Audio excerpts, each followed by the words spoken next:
The call came on a Tuesday evening, just as Alex Chen was preparing to leave his office at Morrison and Bailey.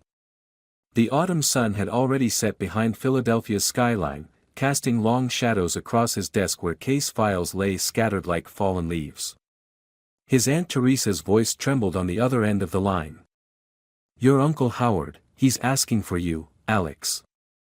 The doctors say it might be time." Alex's fingers tightened around his phone. Uncle Howard had been more than just a relative, he'd been the cornerstone of their family's success, the man who'd given Alex his first internship, who'd encouraged him to pursue law when everyone else thought he was too quiet, too thoughtful for the courtroom. "I'll be there in 30 minutes, Alex promised, already gathering his coat. The drive to Pennsylvania Hospital felt longer than usual, each traffic light holding him hostage to his thoughts. Howard Chen had always been larger than life, the successful businessman, the family patriarch, the one who'd helped everyone get their start. Even Alex's mother, Sarah, owed her small business to Howard's initial investment. The hospital corridor stretched before him like a confessional, antiseptic and unforgiving. Teresa waited outside room 407, her elegant features drawn with worry. "He's been in and out," she whispered, touching Alex's arm. "But he was adamant about seeing you. Only you." Inside, the hospital room was dim, the monitors casting a pale blue glow across Uncle Howard's face. He looked smaller somehow, diminished against the white sheets. His eyes opened as Alex approached, recognition flickering like a dying flame. "Alex," Howard's voice was barely audible. "My boy. I need to tell you something. Something I've carried for too long." Alex pulled a chair closer, leaning in. "I'm here, Uncle Howard. The family fortune, our success." Howard's words came in labored breaths. "It wasn't mine to give. The inheritance, the money that started everything. I forged the documents. Your grandfather's will. Changed it. Cut out the other side of the family. Your cousins in Seattle. They never knew. Never suspected." The confession hung in the air like smoke, acrid and suffocating. Alex felt his legal training kick in, mind automatically cataloging the implications: fraud, statute of limitations, restitution. But beneath that professional analysis, something more personal cracked and splintered. "Why are you telling me this now?" Alex managed to ask, his voice steady despite the tremor in his chest. Howard's fingers plucked weakly at the blanket. "Because you're the only one who'll know what to do. The right thing. The business, your Uncle James's company, all of it built on that money. But it wasn't ours, Alex. Never was." A soft knock interrupted them, a nurse checking vitals. When she left, Howard seemed to have drifted away, his eyes closed.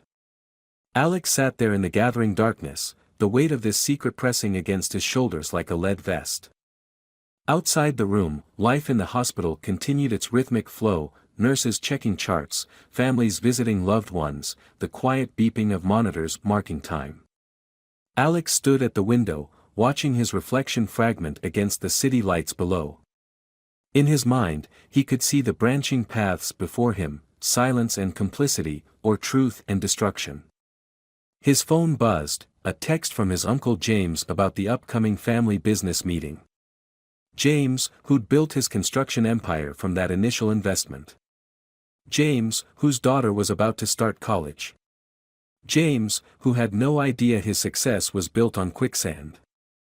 As Alex left the hospital that night, the autumn wind cut through his coat, but he barely felt it. His uncle's words echoed in his mind, a poisoned inheritance all their own. He was now the keeper of a secret that could either preserve their family's facade or shatter it completely. The choice, heavy as a gavel, rested in his hands. In the parking lot, he sat in his car, not yet starting the engine. The case files he'd left scattered on his desk seemed trivial now. This wasn't about legal precedents or statutory requirements. This was about family, about truth, about the price of silence and the cost of speaking up. His phone buzzed again, his mother this time. "How's Howard?" her text read. "Should I come to the hospital?" Alex stared at the message, his thumbs hovering over the keyboard. How do you begin to type out the end of everything you've known? The morning after Howard's confession, Alex found himself in the firm's archives, surrounded by decades of corporate filings and property records. His hands trembled slightly as he pulled out the dusty boxes containing his Uncle James's business records. The truth, he discovered, was like a spider's web, delicate threads connecting everything his family had built. The initial investment that launched Chin Construction hadn't just been substantial, it had been transformative. Nearly $2 million in 1985 money, all traced back to Howard's manipulation of their grandfather's will. Alex's legal training helped him piece together the paper trail, property transfers, business loans, and carefully structured corporations, all built on that original act of deception. Working early. The voice made Alex start. Margaret Wong, his mentor at the firm, stood in the doorway. She'd been the one who taught him that being a good lawyer meant more than just winning cases, it meant understanding the human cost of every decision. "Just family research," Alex managed, trying to keep his voice steady. But Margaret had known him too long not to notice the tension in his shoulders, the way he couldn't quite meet her eyes. "Family research that has you looking like you've seen a ghost." She closed the door behind her, creating a small island of privacy in the busy firm. "Talk to me, Alex." The weight of the secret pressed against his chest, making it hard to breathe. What if you discovered something that could destroy everyone you love? Something that happened decades ago, but the consequences are still rippling outward. Margaret finished, settling into a chair across from him. "Like stones thrown in a pond?" Alex nodded, grateful for her understanding. "The right thing to do legally is clear. But the human cost." He gestured at the documents spread before him. "My Uncle James's company employs over 300 people. My cousin Lisa just got accepted to Princeton. And there are others who should have inherited, who lost opportunities they never even knew they had." Margaret was quiet for a long moment, her expression thoughtful. Sometimes the hardest cases aren't about interpreting the law, they're about understanding its limits. About finding a way to serve justice without creating new victims. As if on cue, Alex's phone lit up with a message from James, "Meeting with potential investors tomorrow. Need you to review the contracts. Family dinner after." Family dinner. The phrase that once meant comfort now felt like a twist of the knife. Every Sunday, they'd gathered at James's house, Howard and Teresa, James and his wife Karen, Alex's mother Sarah, and the younger generation. They'd share meals, stories, plans for the future. Now each memory seemed tainted, each success built on stolen dreams. The investigation consumed his days. Between client meetings and court appearances, Alex traced the missing inheritance. The Seattle cousins, Robert and David Chen, had struggled after their father's death. While Alex's family flourished in Philadelphia, Robert had worked 2 jobs to put himself through community college. David had given up his dreams of medical school to help support his mother. One evening, as Alex was preparing to leave the office, his mother called. "Howard's asking for you again," Sarah said, her voice tight with worry. He's not doing well, Alex. Whatever he told you that night. I've never seen you so distant. So troubled. We're family. We're supposed to be able to talk about anything." The irony of her words wasn't lost on him. "I'll come see him," Alex promised, even as his throat constricted around the lies of omission.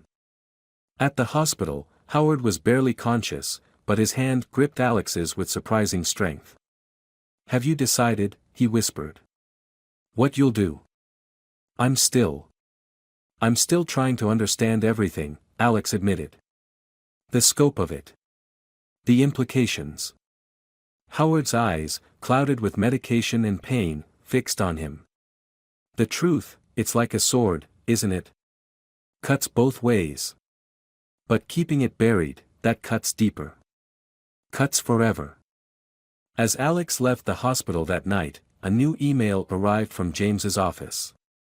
Attached were the investment contracts, but what caught Alex's eye was a personal note at the bottom: "Been thinking about Howard's legacy. Planning to announce a major expansion at the family dinner. A tribute to everything he built for us. You'll handle the legal work, right? Family taking care of family." The words blurred on the screen as Alex sat in his parked car, the weight of decisions pressing in from all sides. The expansion would mean more jobs, more opportunities, more lives entwined with their family's success, and their family's sins. But it would also mean building even higher on a foundation of sand, enlarging a debt that could never truly be repaid. His phone buzzed again, a news alert about Robert Chen in Seattle. He'd just lost his small business to bankruptcy. The article was brief, just another statistic in the ongoing recession. But to Alex, it felt like an accusation, a reminder of paths not taken and opportunities stolen before they could bloom. The Sunday evening air was heavy with autumn's melancholy as Alex pulled into his mother's driveway. Sarah Chen's modest colonial house stood as a testament to simpler times, before Howard's confession had poisoned every memory. Through the kitchen window, he could see her moving about, preparing tea, a ritual they'd shared since his father's death 15 years ago. "You look exhausted," were her first words as she opened the door. The concern in her eyes made his chest ache. Sarah had always been the family's emotional compass, the one who smoothed rough edges and mended broken relationships. How could he tell her that their family's foundation was built on betrayal? They settled in the living room, where family photos chronicled their shared history. Howard and James at the groundbreaking of Chen Construction's first major project. Alex's law school graduation, with Sarah beaming beside him. His cousin Lisa's sweet 16, the whole family gathered around a cake in James's backyard. "I need to ask you something, Mom," Alex began, cradling the warm teacup. "Do you remember Grandfather's last days? Before the will was read?" Sarah's hands stilled on her cup. "Why are you asking about that now? It was such a difficult time." "Please, Mom. It's important." She sighed, her gaze distant. "Your grandfather was complicated. Traditional in many ways, but also unpredictable. He and your Uncle Howard argued sometimes, especially about the business. About legacy."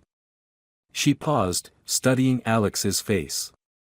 "Howard never told me exactly what was in the will, just that Father had left him in charge of distributing the estate.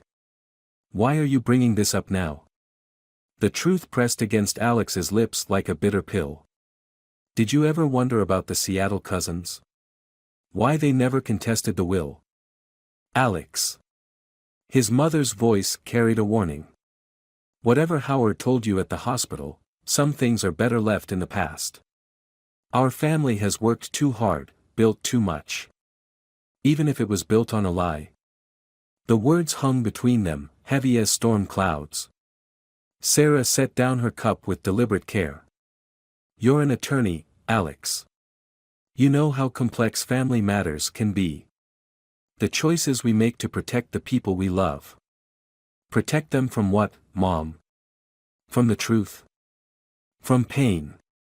Sarah's voice cracked slightly. "From watching everything they've built crumble. James has employees who depend on him.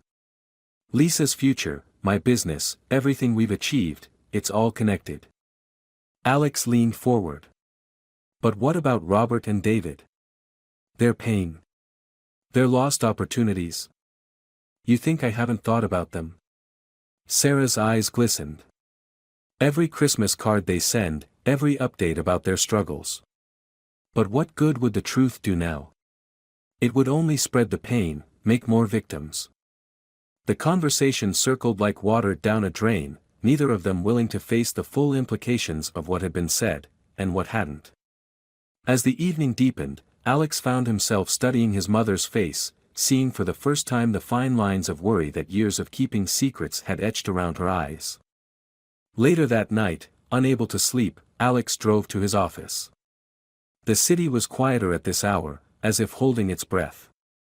In the firm's law library, he began researching cases involving long-term fraud and restitution.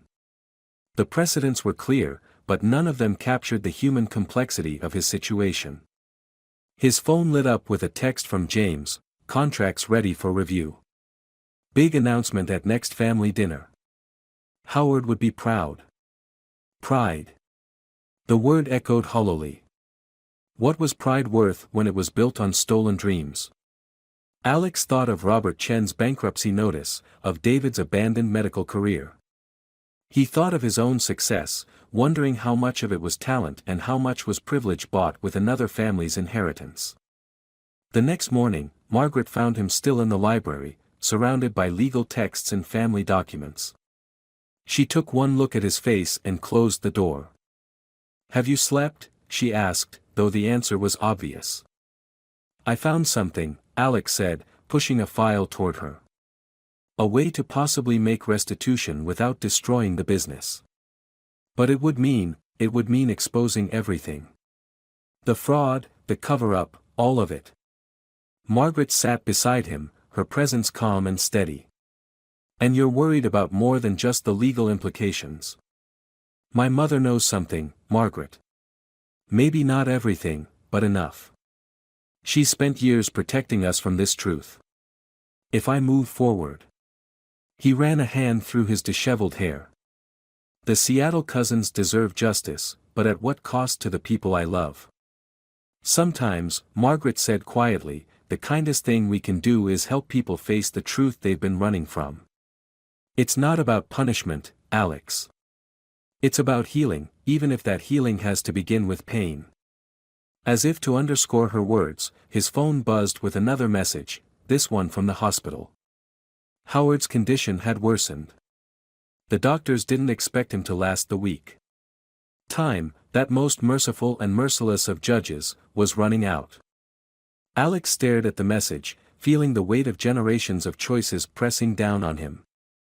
In his mind, he could hear Howard's labored words, "The truth, it's like a sword."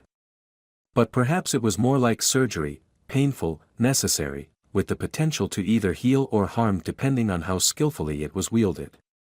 The Chen Construction corporate headquarters occupied a sleek downtown high-rise, its glass facade reflecting the morning sun like a shield. Alex stood in the lobby, his reflection fractured across the polished marble, the manila envelope in his briefcase feeling heavier than it should. The evidence he'd gathered, proof of Howard's manipulation, documentation of the true inheritance, records of the Seattle cousins' struggles, all of it organized with a lawyer's precision in a nephew's trembling hands. The elevator ride to the executive floor was interrupted on the 12th floor. Karen, James's wife, stepped in, her designer suit and perfect makeup a carefully constructed armor of success. "Alex. What a surprise," she said, though her tone suggested it wasn't surprising at all. "James mentioned you've been investigating some old family matters." The subtle emphasis on investigating sent a chill down Alex's spine. "Just reviewing some historical documents," he replied carefully. "Part of the estate planning process." Karen's smile remained fixed, but her eyes hardened. "You know, Lisa's so excited about Princeton.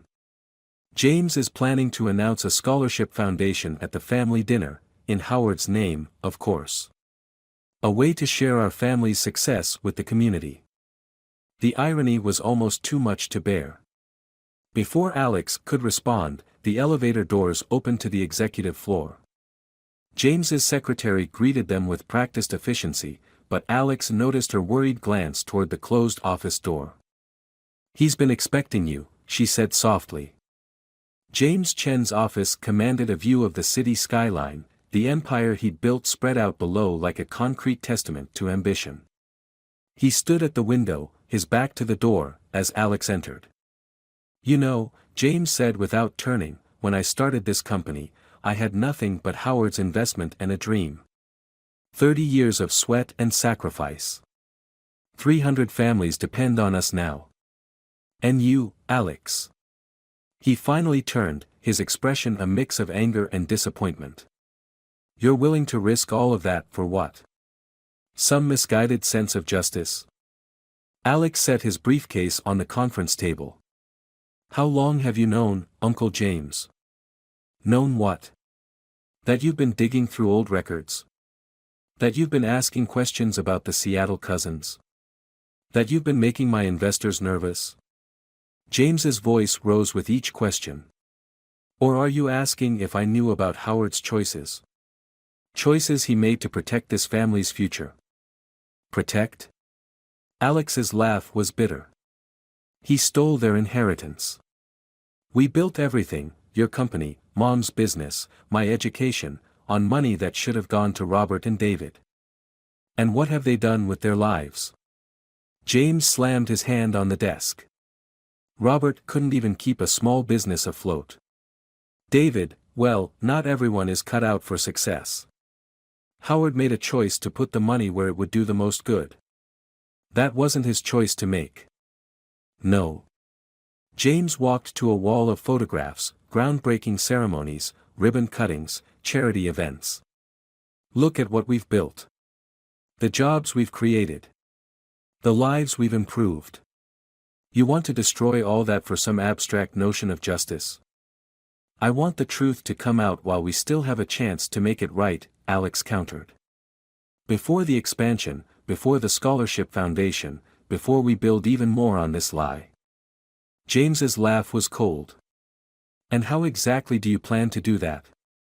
Howard's dying. The statute of limitations on fraud expired decades ago. You're a lawyer, Alex.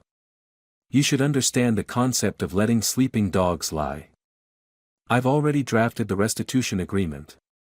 A structured settlement that would preserve the company while acknowledging dash. Acknowledging what? James's voice turned dangerous. Our shame. Our guilt. Howard's crime. He picked up a framed photo from his desk, Lisa's graduation. You want me to tell my daughter that everything she's proud of, everything she's worked for, is built on theft? She deserves the truth, Alex said quietly. We all do. Truth. James spat the word like poison. Let me tell you about truth, nephew. The truth is, you've spent your whole life benefiting from Howard's decision. Your fancy law degree, your position at Morrison and Bailey, all of it possible because of the opportunities Howard created for this family. And now you want to play moral crusader? The intercom buzzed, James's secretary announcing his next meeting. The sound seemed to come from another world, one where business continued as usual, where family secrets stayed buried. I'm presenting the settlement proposal at the family dinner, Alex said, standing. With or without your support. You do that, James's voice was ice. But remember, you're not just attacking Howard's legacy. You're threatening everything this family has built. Everything we've achieved. And family. He smiled, but it didn't reach his eyes. Family protects its own. Or at least, it used to. As Alex turned to leave, James called after him. One more thing. The firm's board of directors meets tomorrow. I'm sure they'd be interested to know how one of their associates is trying to destroy a major client's business. Moral character clauses can be tricky things. The threat hung in the air like smoke. Alex paused at the door, his hand on the handle. Is that what we've become, Uncle James? A family that threatens each other to keep our secrets? We've become survivors, Alex. Howard understood that. Your mother understands it. The only question is, when will you? The elevator ride down was a blur. In the lobby, Alex passed Karen again, speaking intensely with someone on her phone. She turned away when she saw him, but he caught fragments. Becoming a problem, needs to be contained. Outside, the autumn wind had turned bitter, cutting through his suit jacket like judgment. His phone buzzed, a text from his mother. James called. Please don't do this. Please don't make me choose. But the choice, Alex realized, had been made 30 years ago, when Howard first forged those documents. Everything since then had been just another link in a chain of consequences, leading inexorably to this moment. The law firm's conference room felt like a war room at midnight. Papers and legal documents covered the massive oak table, each one a piece of the puzzle Alex had been assembling. Margaret sat across from him, her reading glasses perched on her nose as she reviewed his draft of the restitution proposal. "It's clever," she admitted, setting down the last page. "Structuring it as a voluntary corporate restructuring rather than a fraud settlement. But James will never agree to it willingly." "He doesn't have to," Alex replied, pulling up another document on his laptop. "I found something else. The original corporate charter for Chin Construction. There's a clause Howard insisted on: any major restructuring can be initiated by a family member with documented proof of financial impropriety in the company's founding." Margaret's eyebrows rose. Howard built in a failsafe. He knew this day might come. Alex ran his hands through his hair, exhaustion seeping into his bones. He wanted to make sure there was a way to make it right. His phone buzzed, another message from his mother. The third one he'd ignored today. Each one more desperate than the last, begging him to reconsider, to think about the family, to remember everything Howard and James had done for them. "The board meeting tomorrow," Margaret said quietly. "James wasn't bluffing about that. Your career here." "I know." Alex stood, walking to the window. The city lights blurred below, each one representing a life, a story, a set of choices. "But I keep thinking about Robert and David. About their kids, growing up without the opportunities that should have been their birthright. Have you contacted them yet?" Alex shook his head. "No. I needed to have a plan first. A way to make this right without destroying everything James built. And now." Before he could answer, his phone rang. The hospital. Howard had taken a turn for the worse. The doctor's words were gentle but clear: if there were any unfinished conversations, any last words needed, now was the time. The drive to Pennsylvania Hospital was a blur of streetlights and silence. In the ICU, Teresa sat outside Howard's room, her elegant composure finally cracking. "He's been asking for you," she said, her voice rough with unshed tears. "And James. James was here earlier. He was so angry, Alex. What's happening to our family?" Inside, Howard's breathing was labored, the machines tracking his failing heartbeat with mechanical precision. His eyes opened as Alex approached, recognition flickering like a dying flame. "Did you?" Howard's voice was barely a whisper. "Did you find a way?" Alex pulled the chair close, taking his uncle's frail hand. "Yes. But it won't be easy. James knows, and he's fighting back." "James." Howard's laugh turned into a cough. "Always, protecting what he built. But you found the clause. You knew I would. Had to leave a path. For someone brave enough to take it." Howard's grip tightened suddenly, surprising strength in those failing fingers. "The Seattle cousins, they're good men, Alex. Better than what I did to them. I'll make it right," Alex promised. "But the company, the employees. Life finds a way," Howard whispered. Truth is like water. Can destroy, or nourish. Depends on how you channel it." A nurse entered to check vitals, and Howard drifted into unconsciousness. Alex sat there, watching the rise and fall of his uncle's chest, each breath a reminder of time running out. In the hallway, his phone lit up with an email from the firm's managing partner. A reminder about tomorrow's board meeting, with a pointed reference to the firm's policy on conflicts of interest. They were giving him one last chance to back down. Another text from James: "Final warning, Alex. Back off now, or there won't be any going back." Then one from Lisa, his cousin: "Dad's acting strange. Mom won't talk about it. What's happening, Alex?" Why is everyone so scared? The weight of their fear, their anger, their confusion, it all pressed down on him like atmospheric pressure. But underneath it all, he felt something else taking root. Not righteousness, not moral certainty, but a quiet conviction that some prices were worth paying. Back at his apartment, Alex opened his laptop one last time. The email to Robert Chen had been sitting in his drafts folder for days. Simple, direct, professional. Dear Mr. Chen. My name is Alexander Chen. You don't know me, but I'm your cousin from Philadelphia. I have recently discovered information about our grandfather's estate that you need to be aware of. I have prepared a legal framework for restitution that I believe will serve justice while preserving the livelihoods of those currently dependent on Chen Construction. I understand this may come as a shock, but I believe you and your brother David deserve to know the truth about your inheritance, and to have a voice in how we move forward. Would you be willing to meet? His cursor hovered over the send button, 30 years of secrets balanced on the edge of revelation. Outside his window, the first light of dawn was beginning to break over Philadelphia, the city where his family had built their dreams on someone else's foundation. Alex thought of Howard, lying in that hospital bed, trying even now to leave them a path to redemption. He thought of James, fighting so hard to protect what he'd built that he couldn't see how it was poisoning them all. He thought of his mother, caught between love and truth, trying to shield her family from pain that had already taken root. The cursor stopped hovering. The email sent. The die cast.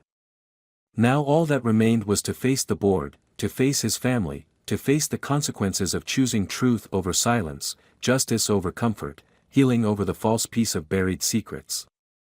The family dining room at James's house had hosted countless Sunday dinners, celebrations, and moments of quiet triumph. Now it felt more like a courtroom, with James at the head of the table, his face carved from stone. The autumn rain tapped against the windows like nervous fingers, while the smell of Karen's uneaten pot roast hung heavy in the air. Alex sat across from his mother, the manila envelope containing his presentation placed precisely before him. The Seattle cousins, Robert and David Chen, occupied the seats to his right, their presence a shock that had silenced the room when they'd arrived. Lisa, pale and confused, sat beside her mother, her college acceptance letter no longer the evening's main topic of discussion. Before we begin, James said, his voice carrying the weight of 3 decades of authority, I want to remind everyone that what happens in this room will affect not just our family, but hundreds of employees and their families. That's exactly why we're here, Alex replied, meeting his uncle's gaze. To find a way forward that serves justice while protecting innocent lives. He began distributing copies of his proposal. The rustling of papers filled the silence, punctuated only by sharp intakes of breath as people began to read. Robert Chen, a man weathered by years of struggle, studied each page with intense focus. His brother David's hands trembled slightly as he turned the pages. This is insane, Karen burst out, throwing down her copy. You want us to voluntarily give up control of the company? To admit to fraud? Not fraud, Alex corrected quietly. Restitution. The proposal maintains James as CEO, but creates a new board structure that includes Robert and David. It establishes a trust for profit sharing that ensures both families benefit from the company's success going forward. And what about the past? David spoke for the first time, his voice rough with emotion. 30 years of lost opportunities. My mother died thinking we'd been forgotten by her own father. Sarah Chen reached across the table, tears in her eyes. We didn't know, David. Howard never told us the full truth. We thought, we believed what we wanted to believe. But some of you suspected, Robert said, looking directly at James. Didn't you? The clause in the corporate charter, the one Alex found. You knew there was something wrong with how you got your start. James stood abruptly, his chair scraping against the hardwood floor. Everything I built through hard work. Yes, Howard gave us an advantage. Yes, that advantage should have been shared. But I took that investment and turned it into something greater than anyone could have imagined. No one's denying that, Uncle James, Alex said. That's why the proposal preserves your leadership role. Your business acumen, your vision, the company still needs that. But it also needs to make things right. Make things right? James laughed bitterly. And what about your career, Alex? The board meeting this morning, did you make that right too? Alex met his uncle's accusation steadily. I resigned from the firm. Effective immediately. Margaret's helping me transition my clients. The announcement sent a fresh wave of shock through the room. Sarah's soft, "Oh, Alex," nearly broke his composure, but he pressed on. This isn't about punishment, he continued. It's about healing. About living up to the principles we claim to believe in. About showing Lisa, he glanced at his young cousin, who sat straight-backed and attentive, what real integrity looks like. And if we refuse? Karen demanded. If we fight this legally? The statute of limitations on fraud may have expired, Alex acknowledged, but the corporate charter's clause about financial impropriety has no time limit. Robert and David have agreed to keep the details private, to protect the company's reputation. But one way or another, the truth will be addressed. The silence that followed was broken by the sound of the front door opening. Teresa entered, her face bearing the weight of fresh grief. Howard's gone, she announced quietly. 10 minutes ago. He was at peace. The news fell like a physical blow. Sarah began to weep softly, while James sank back into his chair, suddenly looking old. Even Karen's carefully maintained facade cracked, tears spilling down her cheeks.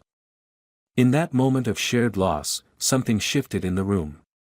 The anger and defensiveness began to fade, replaced by the deeper currents of family bonds, wounded but not broken. Robert was the first to speak.